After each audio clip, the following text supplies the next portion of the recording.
Hey, what's up, everybody? It's your boy King Kunch. We're normies to nerds. I am your normie sensei, Master Kunch here.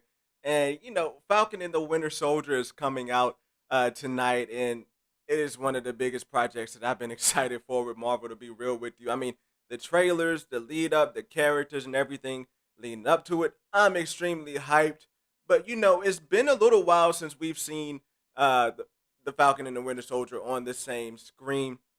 I think the last time we actually saw them was in Avengers Endgame, and they didn't even really have that much screen time on the screen during that movie. So I just wanted to recap you guys going into tonight.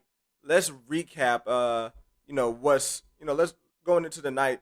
Let's recap their time in the MCU, and just go over a brief history of that to get us ready and get us pumped up for tonight. What's up, Mike Porter? Good to see you here, man. I always love the support. You are the OG nerd Avenger over there, the Den of Nerds, man, and I appreciate you being here tonight, man. So look, I'm gonna go ahead and get into it. I know we're probably gonna get some viewers kept coming in here a little later, but let's go ahead and get right into this, man. So, like I said, we're gonna be recapping Bucky and Bucky and Sam throughout their time in the MCU. And the first one that we do see is Sam. I'm going to kind of be going in chronological order here. We see Sam for the first time in Captain America, the first Avenger. I feel like my mic's a little hot.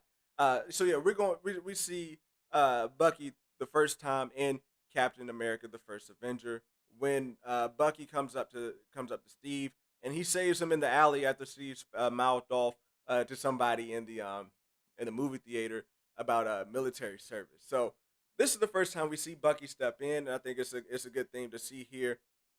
As we see him step in, and we see him kind of save Steve in this sense here. It's like he's Steve's best friend, big brother. It's an establishing moment here. And what's up, Trinity? Good to see you in here too, man. Hey, so this is where we first see Bucky, and that kind of builds off the relationship there.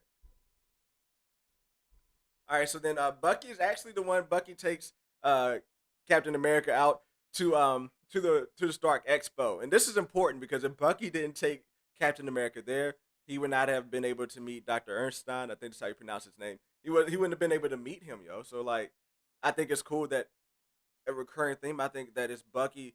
It's going to be a bit of the driving force um as to why Steve Rogers actually becomes the real Captain America, that he steps away from the sideshow and actually goes out there and does good work. But we'll get to that a little later in the review here.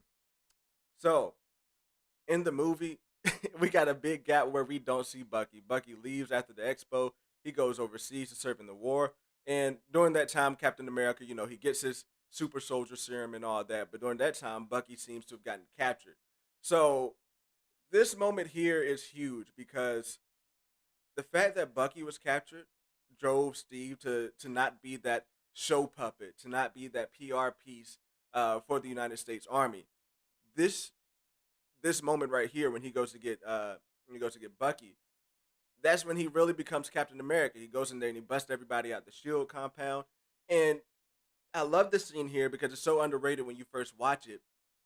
But the work is already starting to be done on Bucky. I think that Hydra clearly saw Dr. Zoloff clearly saw something in Bucky that made him want to try Bucky over all the other Hydra agents, over all the other prisoners that were taken in that unit, the 107 unit. James Buchanan Barnes was that one who stood out to him as someone who could like take that serum and think he could be successful with it, especially after seeing Captain America. I'm not sure how much information he had on how successful Steve Rogers' transformation was, but I guarantee that they started to think outside the box and started to think personality wise, and it could be a reason why they chose Bucky here. So another great moment when they escape. Bucky shows kind of his little balance on there and escapes with Steve. And this is actually the first time where Steve ends up being this is the first time where Steve actually ends up saving Bucky's life. It's when the role kind of reverses.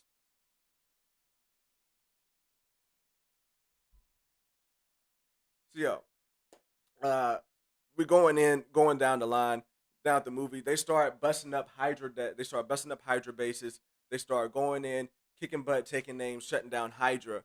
And in that chorus, I just wanted to point this out here. This shot when I went back and watched the first Avenger, we get to see a little glimpse of Bucky as the Winter Soldier here with his sharpshooter skills. Here, he actually does save Cap's life from from another sniper. I just wanted to point that out. I thought it was a kind of cool Easter egg. But as they're going on their missions, things progress, and we get two moments here. This one moment is when we get to see Bucky actually hold the shield for the first time. A little bit of a teaser, but unfortunately, this leads up to the last time that we see Bucky until Captain America, the Winter Soldier. We think Bucky is dead. He falls off the train there, and we hear that infamous scream as he falls down and hits the ground. And that just pisses off Cap even more. Like I said, Bucky seems to be a motivating factor for Captain America and Captain America's morals. All right. So fast forwarding ahead here to Captain America Winter Soldier. This is when we get to meet Sam Wilson, aka the Falcon. It's kind of weird how him and Captain America met. They're out jogging in DC, which I imagine a lot of people do jog in DC. So it's funny how they two came across. But it's also interesting to me how Sam felt comfortable enough to hang out with I'm sorry, how Steve felt comfortable enough to hang out with Sam. How he felt comfortable enough to open up to him, and I think that's a case to where Steve saw himself in Sam when it came to the service when they were talking about their service. Even though he told him he's a pararescue, Steve saw himself in Sam. So yeah, I think that's what led them to open up to one another. And boy, what would have happened if Sam went out there jogging and we started to get those on your left scenes there? All right, so Sam spends his time at the VA. He was a pararescue service, got out. Then he started spending his time at the VA helping folks cope with PTSD. And yeah, he's just a good dude. I think Cap sees that as well. He's a good dude and overall morals. So throughout the movie, as Shield is falling, as Nick Fury thought he got away with a badass escape on his in his car, which I was really hoping to see fly when he tried to take it off. We get to see the Winter Soldier. We don't know it's Bucky right here. Well, folks don't know it's Bucky right here, but you know it's Bucky if you're into the comics and you know who the Winter Soldier is. But it's chilling. From the first time you see Bucky on the screen, from the first time you see the Winter Soldier, it is a chilling, ominous feeling that this dude is nothing to be messed around with. And we see that, and somehow, still kind of unexplainably, Nick Fury escaped. So that's cool. But um, we then again, he goes to finish the job. The Winter Soldier does not let a job go to the wayside. In that scene, we get a great chase scene of where Captain America runs across his old time friend as the Winter Soldier, and the Winter Soldier just one hand palms his palms his shield there. Something that we've never seen anybody really catch the shield like that head on, just to show a brute force of Bucky's strength there. And then Bucky is just so quick and elusive to get away that Steve can't find him after he jumps off. So as Steve regresses and Steve in that movie starts going digging into Hydra, digging into Shield, he comes across Dr. Zoloff, who really just lays out that Bucky has been responsible for a lot of shit for Hydra over the years. I mean, Bucky has assassinated people. I think it led to believe that he has something to do in the presidential assassination. Uh, it clearly showed his recent kill that they thought they had with Nick Fury. And what we get here, a film earlier than what we get in Captain America Civil War, we get confirmation that Bucky killed Tony Stark's parents, man. So Bucky was out there getting the job done, getting these kills in, altering history, and being that elusive assassin for Hydra in the whole time. All right, so quick note for Sam. For folks who think Sam is nothing but somebody who just pilots pilots a wingsuit, um, Sam was badass, dude. Sam was badass before he was Falcon, dude. All right, let me tell you, if you can bring up a mission, just the name of a mission, and Black Widow is in the room, and she's like, "Yo, that was you? Yeah, that was me." Then you know that mission went hard. You know that Sam's mission, that he did something that was so notable that it got on Black Widow's radar. The woman who has so much red in her ledger that it is crazy. He got on her radar, man. So that's just a sign to just show how badass Sam Wilson is. And I really want to dispel some of those things that folks talk about out there is that he's got the suit, he's got the easiest. Dude, first off, to be a military pilot, it's just your top notch, your top selection. The folks who even try to become military pilots, it's only like a small percentage of them who actually do. So to be someone who's picked in this type of program with this type of technology and to be able to fly around and dodge bullets and helicopters and rockets and all that like that, dude, you can't deny Sam Wilson's IQ. You can't deny his ability to work that suit, man. And he also has some fighting hand skills, like that a little bit too. But at this point, it's all in his suit. But he brings the most out of that suit, and it's what's in him that makes that suit special. All right, so yeah, like I said, we get to see Sam in his suit as he's helping uh, get to sit well, as you will, in this scene. So after one of the most epic fight scenes in MCU history, to be honest, I don't like doing this, put myself on the spot because I'll go watch another fight scene. But right now, at the top of my head, I cannot think of another fight scene that I like more than Bucky and Captain America fighting in the street there when Bucky's face mask falls off. And that moment is so chilling there too because it just freezes Cap. Like, dude, what? And it's so interesting too to go back and watch. Bucky actually did somewhat kind of recognize him in that moment. That's the reason why Bucky's never able to finish him. But after this, we do see how Bucky survived the fall. So, like I said earlier, in Captain America: First Avenger, he did have some type of work done on him beforehand, and that really helped him survive that fall. Then the work was done when he came out of the fall. He got his metal arm, and he became the new Fist of Hydra. So yeah, he he becomes a new Fist of Hydra. It goes under brainwashing, and it's just really controlled by Hydra the whole time. And Hydra does everything they can to keep him from recognizing Steve. And to me, that's a little dumb on Hydra's part to have him be the one to take out Steve. They had to have some recollection, some knowledge of Bucky and Steve's relationship. So that kind of messed up Hydra's mission there. But throughout those scenes, Bucky does come to Sam. Sam and Captain America. They go hard to stop the helicarriers from going up in Project Insight and taking out millions of people. Sam had a huge role to play in being able to take those out. Sam also earned his stripes when he fought the future Crossbones. Cannot call his name for some reason right now. Help me out in the chat. We do see that he does go hard to fight Crossbones, and he kind of earns his stripes there. He's like, Crossbones is like, dude, you out of your league. Sam is like, yeah, what? No, I'm not. So they go hard, fighting back and forth to show off some of Sam's hand-to-hand combat ability.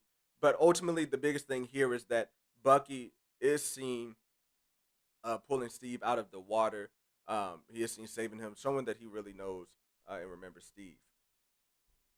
All right, so after that movie ended there, we really don't see too much of Falcon.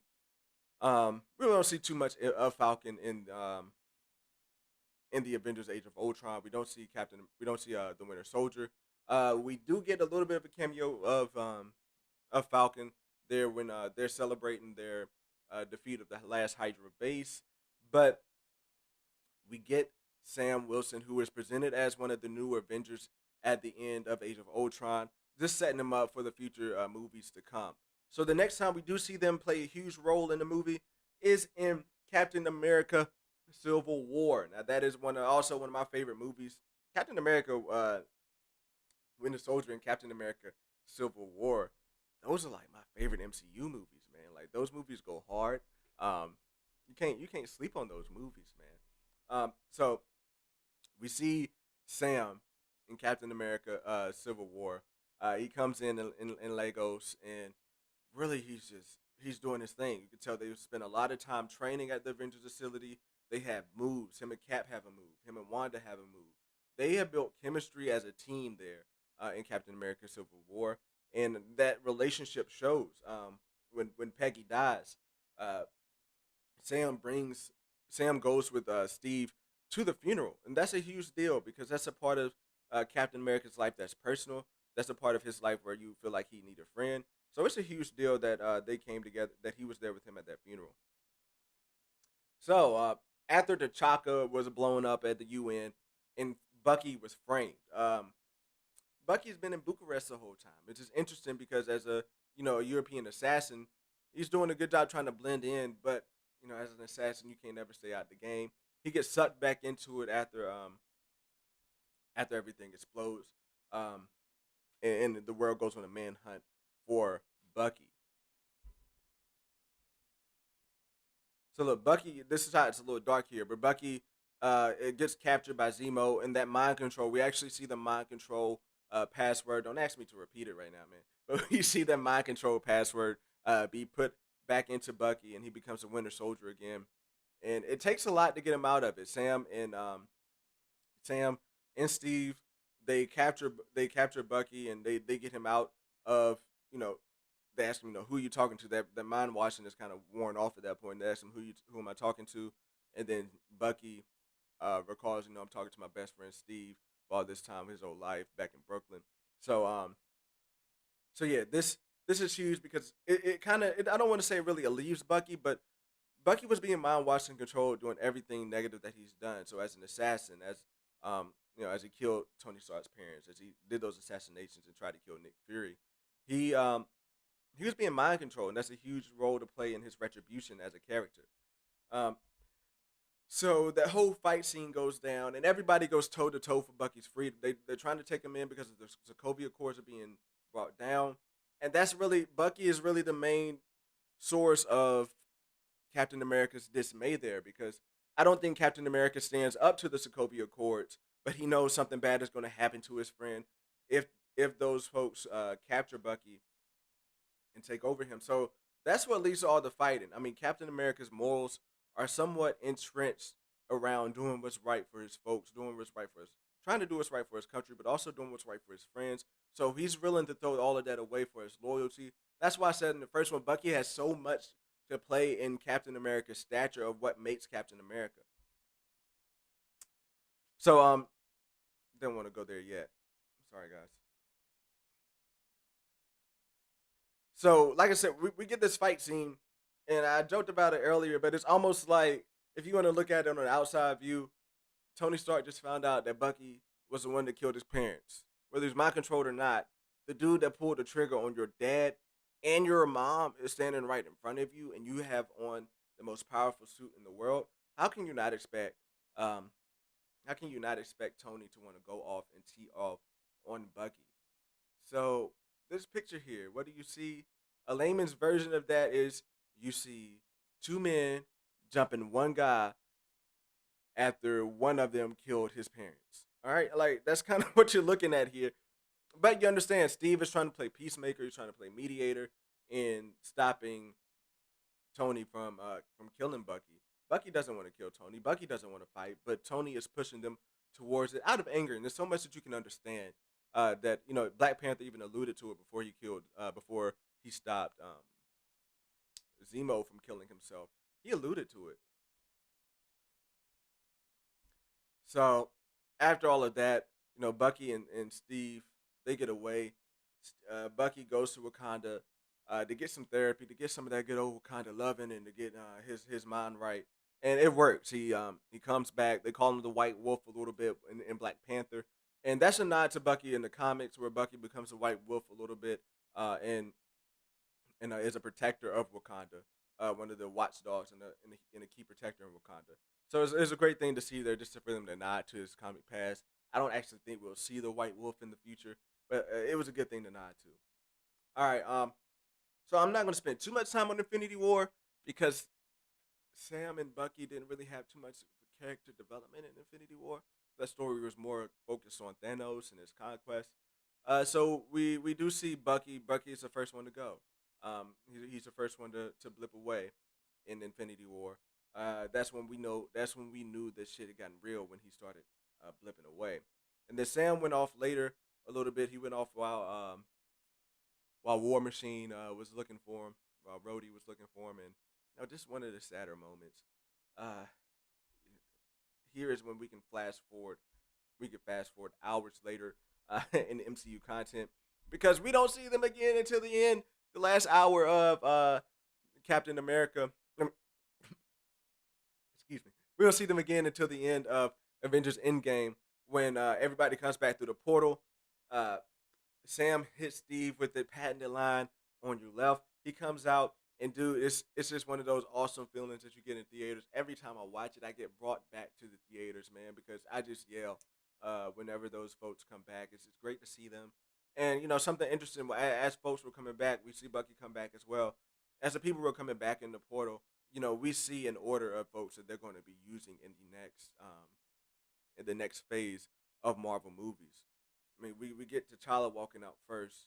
Rest in peace, Chadwick Boseman. And that's just a sign that these are our leaders of the next phase. Captain Sam Wilson, James Buchanan Barnes, Bucky. They are the leaders of the one of the leaders of the next phase of the MCU, and that's something that very very exciting to see. Last time we see Bucky and Sam uh, in the MCU, this moment here happens, which leads us up to Falcon and the Winter Soldier when Sam gets the shield from Captain America. He tells Captain America it doesn't feel right, it doesn't feel like his, and that's why he says he should have it. He looks over at Bucky. Important moment when Bucky gives him a nod of approval. But that's where we leave it here is that he has to wrestle from this point on to be uh, have the responsibility to be Captain America. So let me get into the comments here. Trinity, thank you so much, man, for being here and for your support. You're one of the OG supporters here, man. When this channel grows one day, uh, just as yours has grown, man, you'll be someone to get shouted out all the time for just being here as an OG along with Mike Porter. But yeah, what if Raleigh ends up coming back as an adversary of Sam like Bucky did Cap? Maybe he's the leader of Flag Smashers. Dude, that would be epic.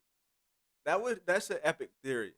And it would be so interesting because it is one of those things to where if how Bucky and Cap had to fight each other, um, how Bucky and Cap had to fight each other with the Super Soldier Serum. They had similar powers and they had to go. They're kind of similarly matched.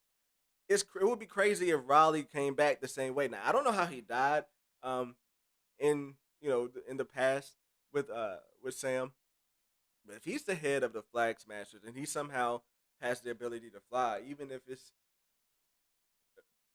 a different type of technology and he has the ability to fly, that would be dope, Trinity. That would be absolutely dope. Thank you for dropping that in, man. So yeah, just gonna talk a little bit more here about my expectations for Falcon and the Winter Soldier.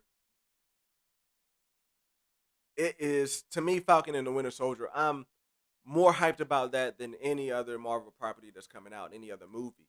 You can't say Shang-Chi is right up there with it, but nah, man, Falcon and the Winter Soldier, those trailers, the storylines. And to be honest with you, man, I'm not a huge fan of Anthony Mackie.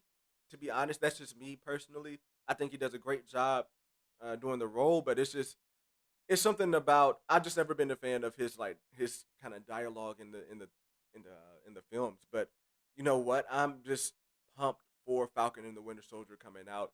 I think we're going to get so much action coming out of this.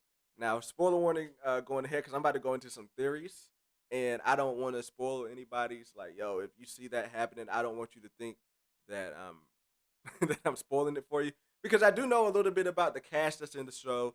Do know a little bit about. I'm not really into leaks like that, but I do know a little bit about the cast and might what lead up to it, and I'm pretty confident in some of my speculation here even though I was completely wrong on WandaVision, but we're not going to talk about that. But yeah, what I'm thinking is going to happen. So as we saw in the trailer, when Sam is throwing around the shield, and we're getting that montage, I think that's not going to be anywhere close to the opening scene. I actually think that what is going to be in one of the opening scenes or in the first episode is Sam and Bucky having that tough conversation. It seems to be that Bucky is pissed off at Sam. That it's not to the fact to where, dude, f you, I'm going on to do my own thing. He's just mad. It just seems to be that he's mad at the decision that he's made, and Sam's in the doghouse. And Sam's cool with that. We see in some of the trailers, we like they just kind of have a little angst with each other. And that's part of their relationship, but also you just gotta look at the fact that I don't think that Sam is going to hold on to the shield. I think that Sam is going to give away the shield in the first episode. And he has on different clothes, in that montage scene in the trailer where he's throwing everything around. He has on different clothes than he does when he's talking to Bucky later on. So I don't think that he is. I don't think that he's going to hold the shield. I think the shield is going to go off to who we expect to be U.S. agent. So with that being said, they're going to me start doing some work as Falcon and the Winter Soldier. I think that's why it's called that instead of Captain America. I do believe that he's going to come out as Captain America at the end of the show, but he's going to have to go through some stuff. So one question that's out there is the Super Soldier Serum. I definitely do not think he's going to take the Super Soldier Serum, but the villains, the Flag Smashers, and the Flag Smasher is someone in the comics who is very against governments, who wants it to be kind of a world government situation. I think that we're going to see them have the Super Soldier Serum, and that's going to play a huge role because one, I think the series is to show Sam's worthiness of to be Captain America. It's going to show Sam's worthiness to have the shield. The best way to do that without him having to have the Super Soldier Serum and to turn down these haters who say he can't be Captain America because he's not strong enough. The best way for him to do that is to take down a group of people who have the serum. And I think there's going to be issues with that because one, I think the government is going to want him to be Captain America at first, and he's like, no, I don't want to take the serum. And we do see that someone is cast. They did cast an older black man. I forgot his name to be in the series. Folks who don't know, there was a Captain America. It's a run where it's a black Captain America, Isaiah Bradley, and it's kind of based off the Tuskegee experiments. And I think that's I think we're definitely going to get a taste of that because we're going to get a little bit of a real world aspect in this when it's tackling some of the issues that's going on now. I'm not going to get into that here, but we're definitely going to see them have that dialogue of what it means to take that serum, what it means to kind of be a lab rat. There are some theories out there that the serum has a little bit of mind control element to it. Um, so I definitely think we're going to see Sam turn down the serum. But I feel like that conversation that comes out of him talking to Isaiah Bradley, I think that's going to show him. I think it's going to push him to want to get the shield back. I think it's going to want to push him to show something that's, it's not about the serum. It's about representing the symbol. It's about the morals. He's going to, I think we're going to see Old Man Steve. I think Old Man Steve is going to give him a kick in the butt. I think we're going to see him take that shield back. And that's when maybe halfway through the season or maybe even the last uh, two episodes, I think that might be where we see that montage scene where he's throwing around the shield. So that's that. We also have Baron Zemo, something that I haven't really touched on. We have Baron Zemo coming back. I think Baron Zemo is going to play a huge role, not in this movie. I think not just in this show. I think he's going to have roles to play in movies going forward. Um, Baron Zemo, he's a tactician, to say the least. I don't think he got his due, even though everything that happened in Avengers Endgame in Infinity War, where everything that happened in Avengers Infinity War, that could be attributed to him because he's the one who broke down the Avengers. If he didn't break down the Avengers, that fight with Thanos, to be honest, they still might have lost, but it would have been a much tougher fight, and it just would have been a one-time stand thing. Um, so yeah, he broke up the Avengers, and I'm just kind of curious as to what's going on now. I do feel I am on the bandwagon that he got out of jail during the blip, whether he was blipped away and came back and there was no longer a jail and he just walked out, or whether people blipped away and he was able to get out of there. I would like the idea of him being able to get out of there and have these 5 years to build up. So we're definitely going to get um, Zemo, and I think we're going to get some of that backstory of how he got out of jail. And Zemo, I think, is going to be used by Ross here. I think Everett Ross, he's going to be one of the big bads that's behind he's going to be out in the front and center, but I think he's going to be one of the big bads that's building up a Dark Avengers, building up a Thunderbolts. If you do not remember, Everett Ross is the one who wanted to do the Sokovia Accords. He's been all about government superheroes. So I definitely think we're going to see Everett Ross take that role. But Baron Zemo, even though he may be working with Ross, I don't think Zemo is going to be on the same page as Ross because Zemo doesn't want superheroes anyway. So I think Zemo is going to have his own agenda. We're going to see Zemo go back to Sokovia. Saw that in the trailers. So I'm just excited to see Zemo and get his full due in this series as well. But all in all, like I said, I'm very pumped for this series. We're going to be doing streams here every week. We're going to be doing breakdown videos every week. We're going to be doing theories every week here on Normies and Nerds to help some of my normie friends.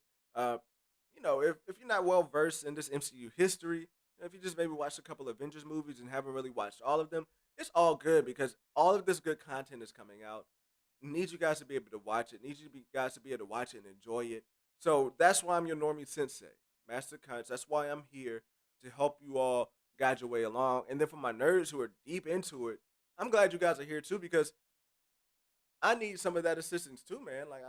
I'll be first to tell you I'm not the smartest nerd in the room. I feel like I can very well articulate my stuff that I say. I mean, that might be why I got in front of the camera a little bit.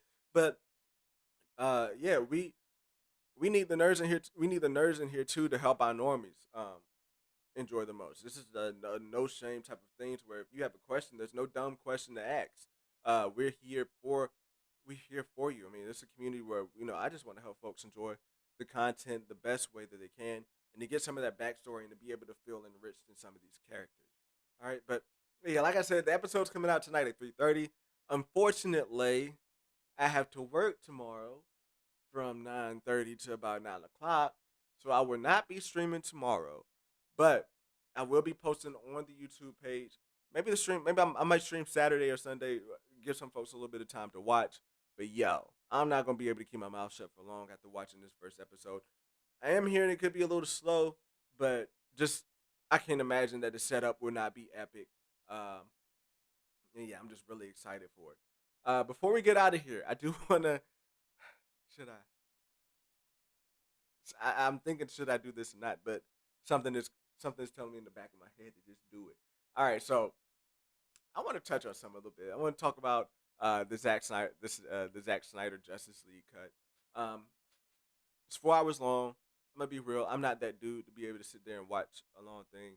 If it's a movie that I have to sit there and watch, it's like 2 hours or something, and I'm sitting there and watching it. I'm one of those who may fall asleep during the down parts of the movie. I'm just not that dude to sit there and watch everything through. I do want to get my thoughts though. I'm like, finished part one. I'm halfway through part two. I'm not gonna be too harsh. Not gonna be too. Not gonna have too much praise at this point. But I will say that it's good to see this story be fleshed out. I think the story had. I think the story had lost a lot. Um, I think the story that was put out there in the other cut of this movie, it just wasn't really hitting. But the story that Zack Snyder is putting out is full. I'm loving it so far. As far as the story, now the actual movie in itself, and sitting there and watching it, I'm not like I'm not gonna be too hard on it. It's the first. Just I'll just put it this way: the first part is a little slow to me. Um, we get the action, but I'm not a big. I don't. I just don't think I'm a big fan of slow mo fights. I think we saw a lot of slow motion. I'm just not a fan of that style that much. But to say to as negative as that might sound, I'm still pumped to watch the rest of it. Still pumped to see how it ends, and I'm excited to see what they do with this universe here. I think it is going to be.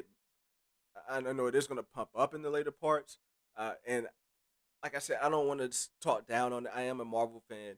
I'm a DC fan too as well. Like I grew up watching Batman. I grew up watching Superman, and to see them go through this arc is pretty cool.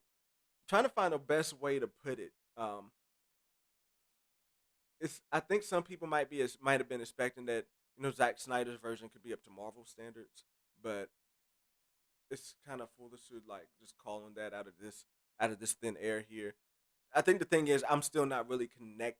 It's great to see these stories, but I'm still not invested in these characters. This seems like an end game type movie, um, and not an Avengers one type movie. I know things could get worse, but the way things are just blowing up, I'm still a little confused about the mother boxes and what the hell Superman has to do with their death. Pretty sure we'll get to that later. But yeah, it's just in this first part is good. I like watching it. It's just not at the quality that I was really hoping to see. But like I said, I'm gonna keep watching it. I don't encourage anybody else to watch it. To me, it just comes down to style and preference. I still think it's a good movie. There's a lot of movies out there to where I would have this critique. I mean, you have to critique stuff, but at the end of the day, it's a good movie. I think it has I think the storyline is very much improved. I think getting to see some of that, like I said, the backstory is very much improved. To me, it's just a little bit of slow mo action is a little off to me, off putting to me. I'm used to more of that fast pace, bang bang type action that we see in the MCU, but that's something I get used to as the movie goes on. I just wanted to throw that out there before we hopped off the stream because I know it is a huge week for comics with the Snyder Cut coming out today, and then tonight at 3:30. I mean tonight at 3 o'clock we get Falcon and the Winter Soldier. So pumped for that. So look, guys, I stayed here a little bit longer than I said I would. I just want to do a quick 30-minute stream. A lot of this is to really get the kinks worked out. This time, I hope you guys see the camera is improved. I'm still working on getting this little green off of me. I might have to back away from the green screen a little bit, but it's going great so far, guys. Look, I appreciate the support that from our concurrent viewers that we have right now.